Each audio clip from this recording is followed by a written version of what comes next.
Peace and blessings to the 12 tribes of Israel. Today I'm going to deal with a Bible share called Ruth the Virtuous.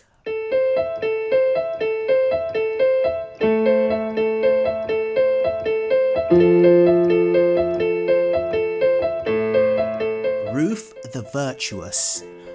So this is a follow-up to a video I did some years ago called Ruth the Israelite. And this is basically the same type of video, but just a few more scriptures to add more edification and education as well. Just to add on what I said back then. And it is essentially to prove that Ruth was actually an Israelite. She wasn't a real Moabite. And I know some camps push the doctrine that Ruth was a real Moabite. And, they say, oh, well, she was a Moabite and she was in the lineage of Christ and da-da-da-da and da-da-da-da. Right? But really, Ruth was an Israelite. Now, some things in the Bible are not straightforward. Some things are straightforward and some things are coded. Some things you need to really study. You really need to dig to find the scriptures to gain that understanding of what's going on. And Ruth, being an Israelite, is one of those topics where you really have to dig to come to that conclusion, right? But however, your initial thought process when you read Ruth is that she can't be a real Moabite. She has to be an Israelite. Because when I read Ruth for the first time many years ago, I never thought that she was a real Moabite. I thought that she was a real Israelite. Because all the clues seem to be there. It may just be me. That she was an Israelite, right? But anyhow, let's go over Ruth, and so I'm going to read chapter 1, chapter 2. I'm not sure if I'm going to read 3 and 4. May do, I don't know. But what I would definitely do is do another video. I'm going to do another video on top of this, which will be a part 3, because I did an initial part to this where I went through the history of the plains of Moab. So this is the second part, and the third part is the one that I'm going to do next, which I probably do more chapter 3 and 4, right? So let's read Ruth 1, and then hopefully hopefully edify you, give some understanding as I read, or actually tell you what I have found out as I read. Right, so this is Ruth 1, reading from 1. Now it came to pass in the days when the judges ruled that there was a famine in the land, and a certain man of Bethlehem, Judah, went to sojourn in the country of Moab, he and his wife and his 2 sons. And the name of the man was Elimelech, and the name of his wife Naomi. And the name of his 2 sons, Mahlon, Chilion, Ephrathah of Bethlehem, Judah, and they came into the country of Moab and continued there. The Elimelech, Naomi's husband died, and he was left, and her 2 sons, and they took them wives of the women of Moab. So one of the first things I have to point out is that it actually says the woman of Moab, right? Now, woman of Moab doesn't mean daughter of Moab. It just means woman of Moab. That's all it means, right? It just means someone that was based in Moab, or a resident of Moab, or someone even who was born in the plains of Moab, right? Or in the country of Moab, right? So it says, and they came into the country of Moab, so this is 2, and continued there. So the country of Moab is actually the plains of Moab. That's all it is. And Elimelech, Naomi's husband, died, and she was left and her 2 sons, and they took them wives of the women of Moab. So that was the women that were there in the plains of Moab. The name of one was Oppah, and the name of the other was Ruth. And they dwelled there about 10 years. So they dwelt amongst the people of the plains of Moab about 10 years. And Mahlon and Chilion died, also both of them, and the woman was left of her 2 sons and her husband. Let's read. So Mahlon and Chilion, I think those are the sons. So they died, and also both of them, and the woman was left of her 2 sons and her husband. Okay, right. So it's just the way it's written, right? It's written in an old English way. So what it really means is that two of the husbands were left. Right. So the two of the husbands died, but the wives were left.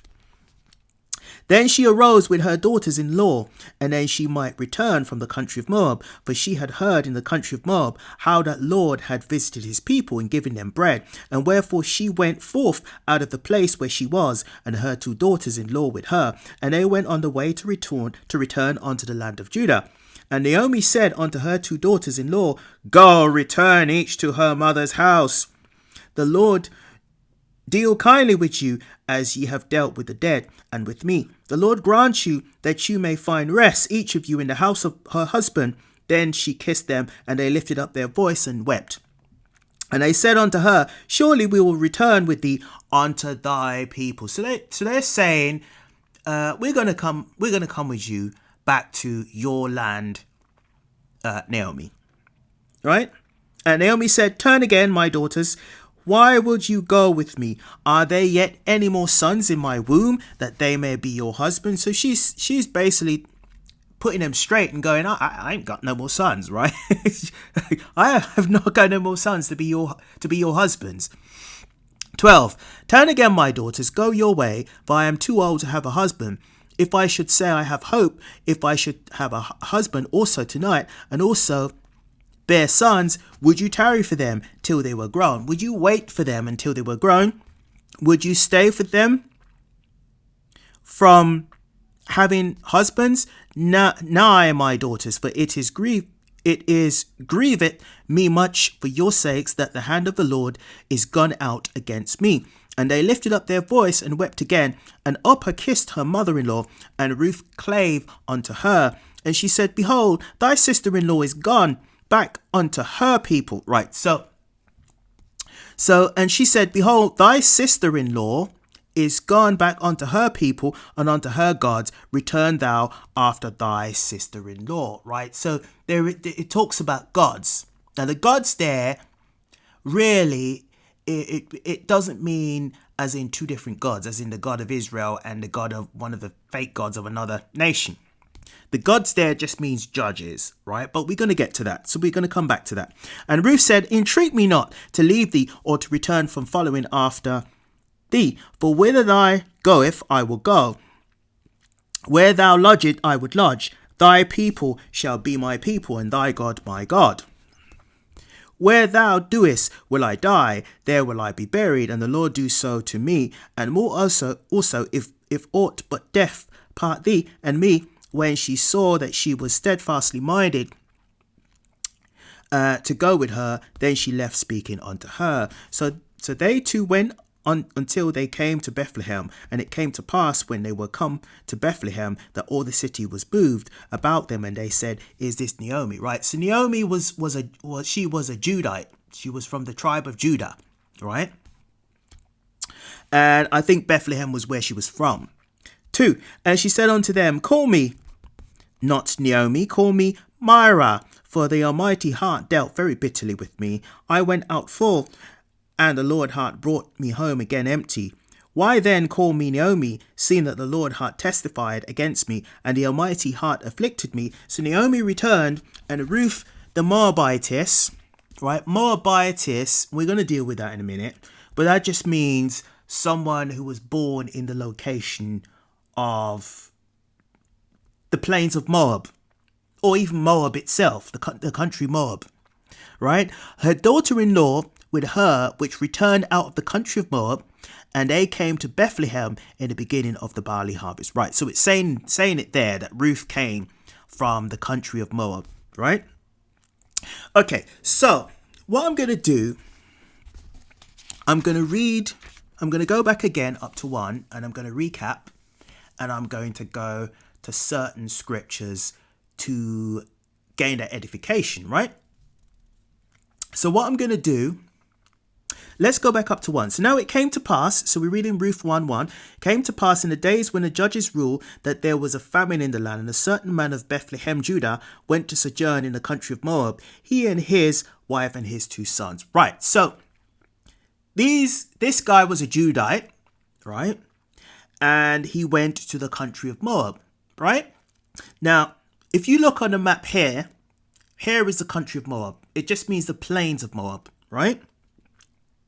So, in the days of the judges was a period between the time when there was the death of Joshua and the time of Saul, because Saul was the first king of Israel, right? So it's that period in between. So that will be roughly 1375 BC to 1050 BC. So it's roughly the time between then. So that would be roughly about 300 years, I would say, in between there. So that would have been the time of the judges, right? So that would have been after Moses took Israel out of Egypt, and Israel found its land via Joshua. It went into the land, and all the land was allocated, right? So what I'm going to do, I'm going to first deal with, let's deal with the women of Moab, because that crept up at the beginning. So let's go to, in order to gain some edification on that, let's go to Numbers 25. So we're going to go to Numbers 25, and we're going to read from 1 to 3. And Israel abode in Shittim, and the people began to commit whoredom with the daughters of Moab. And they called the people unto the sacrifices of their gods, and the people did eat and bow down to their gods. And Israel joined himself unto Baal Peor, and the anger of the Lord was kindled against Israel. So the daughters of Moab would have been the seed of Moab, right? So in order to justify that, let's go further to Genesis 28. So we're going to deal with Genesis 28, and we're going to read from 6 to 9. And Esau saw that Isaac had blessed Jacob and sent him away to Pandam Aram. Right, so there's a lot of locations names which are very difficult to say.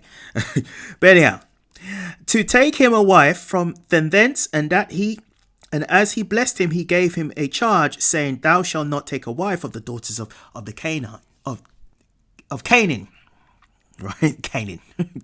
Right, now this is after Isaac blessed Esau and Jacob, and then he's now advising Esau not to go and take the wives of the Canaanites, right?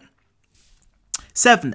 And that Jacob obeyed his father and his mother, and was gone to Pandamaram, and Esau, seeing that the daughters of Canaan pleased not Isaac his father, then went Esau into Ishmael, right? So Esau went into Ishmael, and took unto the wives which he had Mahalath, the daughter of Ishmael, Abraham's son, the sisters of Nabaljot, to be his wife.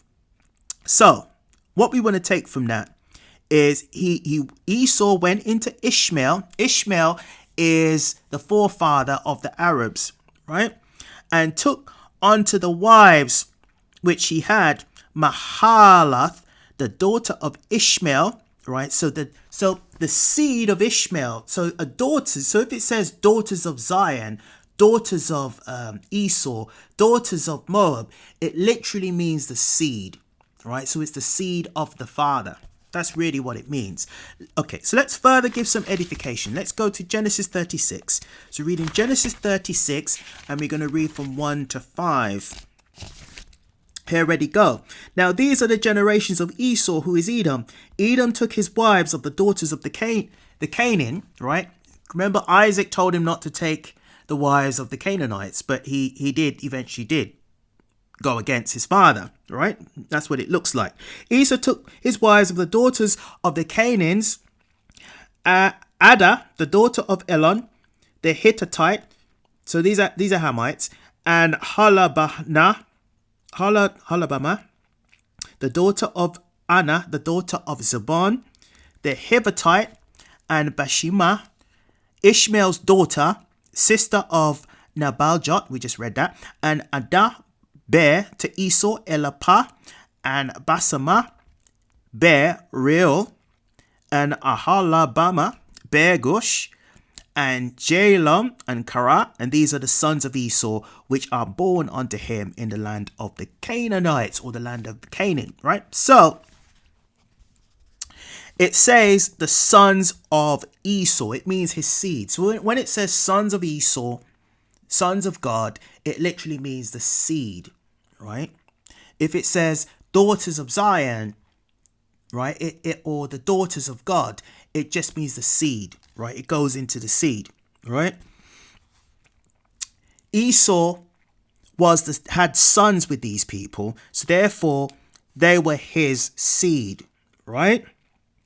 So that's why they were called his daughters or his sons, right? So where it says in Ruth that it's the woman of Moab, it just means someone that was born in that location, probably lived in that location for a very long time or all of their life, right? So that's why it's called the woman of Moab. So let's go back to Ruth. Okay, so let's go back to Ruth. So let's read from Ruth 1, and we're going to read, so we dealt with the woman of Moab, so we're going to skip all the way down to 6. Then she arose with her daughters-in-law, that she might return from the country of Moab, for she had heard in the country of Moab how that the Lord had visited his people in giving them bread. Right, so what we're going to do now is deal with the allocation of land, right? So we're going to go to Joshua. So let's go to Joshua 13. So let's go to Joshua 13, and we're going to read from 28 to 32. So we're reading Joshua 13, and we are going to read from 28 to 32. This is the inheritance of the children of Gad after their families, the cities and their villages. And Moses gave inheritance unto half the tribe of Manasseh, and this was the possession of half the tribe of the children of Manasseh by their families. So along the Jordan River, right? Let's look on here. Where is my map? So along the Jordan River, you have allocation of land to Manasseh on both sides, right? So you got East Manasseh and West Manasseh, right? So let's continue. So let's read 28 again. This is the inheritance of the children of Gad after their families, the cities and their villages. And Moses gave inheritance unto half of the tribe of Manasseh, and this was the possession of half the tribe of the children of Manasseh by their families. And their coast was from, so this is the actual location, from Mahanaim or Bashan, or the kingdom of Og, king of Bashan, and all the towns of Jah, which was in Bashan, 80 cities, because the Amorites owned part of the plains of Moab. They owned that particular part of land, right? So it was split into, I think one king was Og, and there was another king. I think he was Bashan, I think. No, Og was the king of Bashan, but there was actually another king as well, but we'll get to that.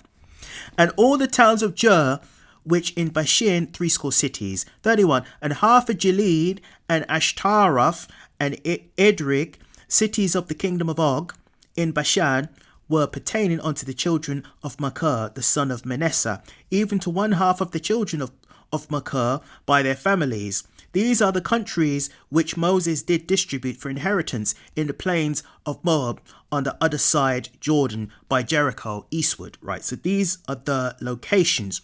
So let's read on to 33. But unto the tribe of Levi, Moses gave not any inheritance. The Lord God of Israel was their inheritance, as he said unto them. Because the Levites were the priests, so they were not given any allocation of land. So we read in Numbers 22. And the children of Israel set forward and pitched in the plains of Moab on the side of Jordan by Jericho. So basically, Israel conquered the Amorites, and then they claim that particular region, the plains of Moab, as their own, right? So that's what happened, right? So Israel occupied around that region, and it was the tribe of Reuben really that occupied that spot. So let's now go to Numbers 27. So let's go to Numbers 27, and we're going to read from 1 to 11.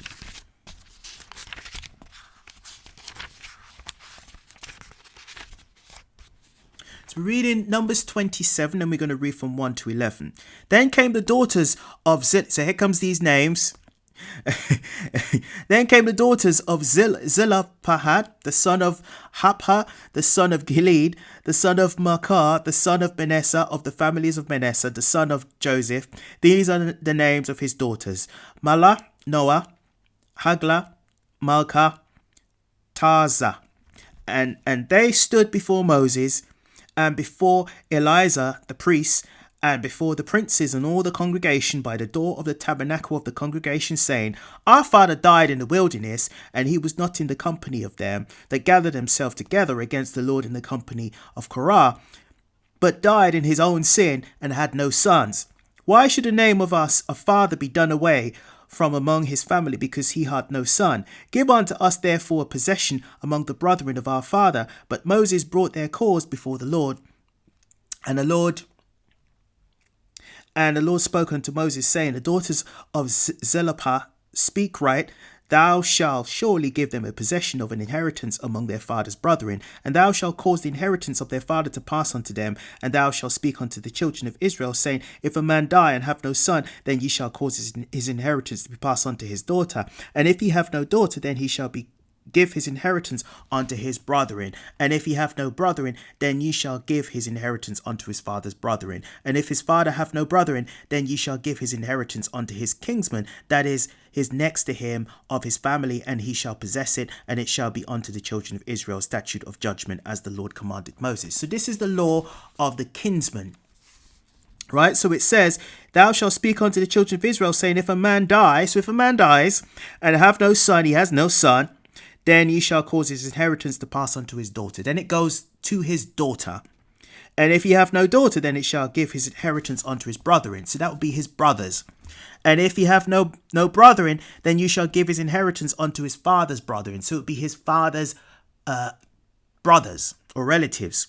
And if his fathers had no brethren, then you shall give his inheritance unto his kinsman, that is his next to him of his family. Right, so it's the next near family member. And he shall possess it, and it shall be unto the children of Israel a statute of judgment, as the Lord commanded Moses. So this was a law pertaining to the kinsman, right? Anyhow, we're going to come back to that. What we're going to deal with is we're going to go back to dealing with the land distribution. So we read in Deuteronomy 4, and we're going to read from 41 to 49. Then Moses severed 3 cities on the side of Jordan towards the sun rising, and the slayer might flee thither, which should kill his neighbour unawares and hated him, not in times past, that fleeing unto one of these cities he might live, namely Bazar in the wilderness, in the plain country of the Reubenites, right? And Ramoth in Gilead of the Gadites, and Galean in Bashan of the Manassites, right? So it tells you in 43, namely Bezar in the wilderness, in the plain country of the Reubenites. So in the plains of Moab, the plain country just means the plains of Moab, or the country of Moab. It was occupied by the Reubenites, right? So Ruth would have been a Reubenite. So let's continue. And Ramoth in Gilead of the Gadites, and Galean in Bashan of the Manassites. And this is the law which Moses set before the children of Israel. So it was Moses, right? It was via Moses all this happened. These are the testimonies and the statutes and the judgments which Moses spake unto the children of Israel after they came forth out of Egypt. And on this side of Jordan, in the valley over against Bath-Por, in the land of Sihon, king of the Amorites, who dwelt at Heshbon. So Sihon was the other king, was the other Amorite king, whom Moses and the children of Israel smote after they were come forth out of Egypt, and they possessed his land, and the land of Og, king of Bashan, 2 kings of the Amorites. So the other king was Og, which were on this side of Jordan towards the sun rising. From hence, or which which is by the bank of the river Arnon, even unto Mount Sion, which is Harmon, and all the plain on this side of Jordan, eastward, even unto the sea of the plain, under the springs of Beshga. Right, so this gives you the coordinates, or exactly where that land was. So the important thing that we want to take from that is in 43, where it says the plains of Moab, or the plain country as it says it here, was occupied by the Reubenites. And we could clearly see it on the map here, right? So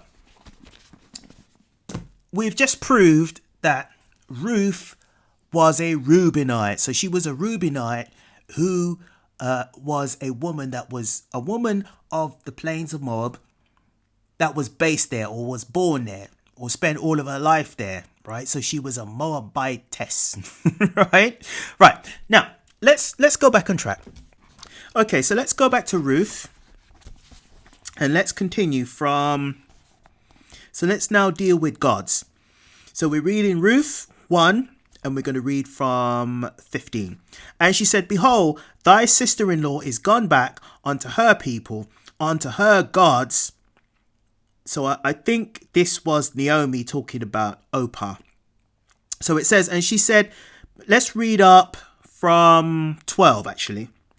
Turn again, my daughters, go your way, for I am too old to have a husband. And if I should say I have hope, if I should have a husband, also tonight should also bear sons. Would you tarry for them till they were grown? Would you stay for them for having husbands? Nay, my daughters, for it is grieveth me much for your sakes that the hand of the Lord is gone out against me. And they lifted up their voice and wept again. And Oprah kissed her mother-in-law, and Ruth clave unto her, and she said, Behold, thy sister-in-law is gone back unto her people and unto her gods. Return thou after thy sister-in-law. I think she's talking to Ruth, and she's saying Oprah has gone, right? So it's time for you to return, right? So let's read 15 again. And she said, Behold, thy sister-in-law is gone back unto her people and unto her gods.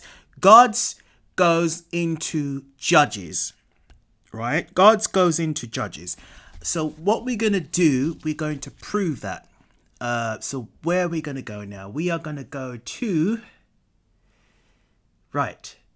We are going to prove that gods means judges. So we are going to go to a couple of scriptures. Let me try and work it out.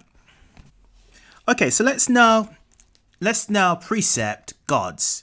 Now, gods there means judges. So let's first go to Psalms 82. And we're going to read from 6 to 8. I have said, ye are gods, but all of you are the children of the Most High. But ye shall die like men, and fall like one of the princes. Arise, O God, judge the earth, for thou shalt inherit all nations. Because the men of Israel were gods. We are really gods, really. But the Lord demoted us from being gods to being mere men, right? Because of sin, right? So let's read it again. And he said, ye are gods, and all of you are the children of the Most High. So children of the Most High are gods. So the men of Israel are gods, and our women are goddesses. You know, a natural state for our women is to be under us as goddesses, right? But ye shall die like men, because the Most High took away the power from the men of Israel. So therefore we're mere men. And fall like one of the princes, like one of the angels. Arise, O God, judge the earth. Because ultimately, the men of Israel's job is to judge the earth, right? To be the judges over the earth. But thou shalt inherit all nations, because the Most High will give Israel, the men of Israel as a nation, power over the nations. And he's going to set up judges in the men of Israel, right? So where it says gods, it really means men, rulers that are men. So to further precept that, let's go to Exodus 22:28. Right, so thou shalt not revile the gods, nor curse the ruler of thy people. Right, so the gods are the rulers of thy people. So where it talks about judges, it's really talking about rulers of thy people. It's talking about men that are rulers. Right? So let's now go back to Ruth. So let's read Ruth 1:15 again. And she said, Behold, thy sister-in-law is gone back unto her people and unto her gods, meaning the rulers, the judges. Return thou after thy sister-in-law. So I think this is Naomi who's talking to Ruth, and she's saying, I think you should return to your people too. And Ruth said, entreat me not to leave thee, or to return from following after thee, for whither thou goest I will go, and where thou lodgest I would lodge. Thy people shall be my people, and thy God my God. So basically, there was a distinguishment between judges, not the judges, but the Judah and the Reubenites, because there were two separate tribes. When the land was allotted to the 12 tribes, or 11 tribes, right? When the land was allotted to the tribes of Israel, right? One of the laws was that you should marry your own tribe to keep the inheritance within your own tribe, right? So that's why it talks about gods, because every tribe had their own rulers, their own judges, right? So let's now go to 17. Where thou doest will I die, and there will I be buried. The Lord do so to me, and more also if I ought to but death part thee and me. And she saw that she was steadfastly minded to go with her. Then she left speaking unto her. So they two went until they came to Bethlehem. And it came to pass when they came to Bethlehem that all the city was moved about them. And they said, is this Naomi, right? Right, so what I'm going to do as well, I forgot about this, is that I'm going to go to the scripture where the judges are being allocated. So I'm going to go to, okay, so let's now go to Deuteronomy 16, and we're going to read from 18 to 20. Judges and officers shall thou make thee in all thy gates, which the Lord thy God giveth thee, throughout thy tribes, and they shall judge the people with just judgment, right? So this is in between that time, between the death of Joshua and the coronation of the beginning of Saul's rule, right? King Saul, right? Thou shalt not rail judgment, thou shalt not respect persons, neither take a gift, for a gift doeth blind the eyes of the wise, and pervert the words of righteousness. That which is altogether just shall thou follow, that thou mayest live and inherit the land which the Lord thy God giveth thee. Now, we know the story about that, right? It didn't really work out as it should, right? So therefore, a king had to be appointed, right? So let's go back to Ruth. So we're now back in Ruth, and we're going to read from Ruth 1:20 to the end. And she said unto them, Call me not Naomi, call me Mara, for the Almighty heart dwelled very bitterly with me, and I went out full, and the Lord heart brought me home empty. Why then shall ye call me Naomi, seeing the Lord heart testified against me, and the Almighty heart afflicted me? So Naomi returned, and Ruth the Moabitess, her daughter-in-law, with her, which returned out of the country of Moab, and they called it Bethlehem in the beginning of the barley of harvest. So it was harvest time. It's coming to harvest time. Right. Seeing that it's coming close to the end of 45 minutes, what I'm going to do is I'm going to end it here, and I'm going to continue chapter 2 in another video. Brothers and sisters, I hope you were edified. Shalom.